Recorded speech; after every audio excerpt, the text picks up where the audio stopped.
अमृता प्रीतम ने अपने खत सिर्फ इमरोज को ही नहीं, अपने बच्चों नवराज और कंदला को भी लिखे। उनके ये खत उनकी किताब खिड़कियां में संकलित हैं, जिसमें वो कहती हैं कि मैंने इनमें अपने बच्चों को इस दूर देश की उन्नति के अलग अलग पहलू दिखाने के लिए जो पत्र लिखे, वो पत्र सिर्फ अपने 2 बच्चों को नहीं लिखे, वो अपने देश के हजारों बच्चों को लिखे, ताकि वो दूसरे दूर देश के बारे में हर पहलू को समझ सके। इसी किताब में उन्होंने एक बहुत अच्छा कोट जवाहरलाल नेहरू जी का किया हुआ है कि अपने देश की जानकारी और उसका साहित्य वह घर है जहां मनुष्य रहता है, पर इस घर की खिड़कियां दूसरे देशों की जानकारी की ओर खुलती हैं।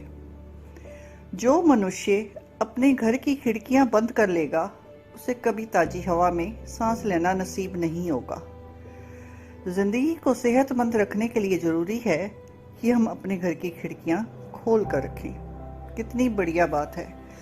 इसी सिलसिले में अमृता ने अपनी इस किताब में वहाँ की संस्कृति, वहाँ के कवि जो फेमस थे उस समय, उनका कई कविताओं का अनुवाद करके इस किताब में लिखा हुआ है।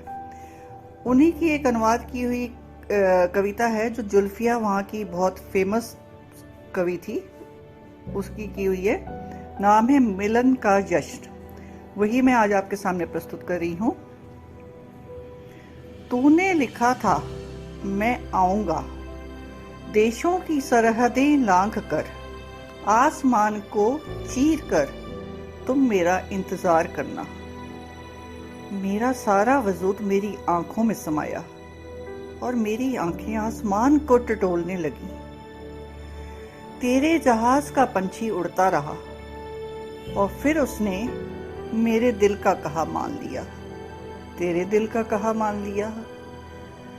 2 दिलों की मिन्नत के सामने उसके पंखों ने जिद छोड़ दी। तू आया और मुझे लगा कि मैंने सूरज से एक टुकड़ा उतार लिया हो। तेरा रोशन चेहरा धरती पर देखा तो रोशनी से मैंने अंजलि भर ली। मेरे बदन को तेरे सांस छू गए तो सारी कायनात झूम गई। मेरी ये काली जुल्फें खुश नसीबी में भीग गई। अभी दिल की बात होठों पर नहीं आई थी कि मिलन के क्षण न जाने कहाँ चल दिए। दिल की बांसुरी से स्वर जागे थे, उन्होंने मिलन का जश्न मनाया ही था कि तू चला गया। तो तेरा ख्याल मेरे पास रह गया। एक क्षण की चिंगारी की उम्र का चिराग जल गया। एक क्षण की चिंगारी की उम्र का चिराग जल गया।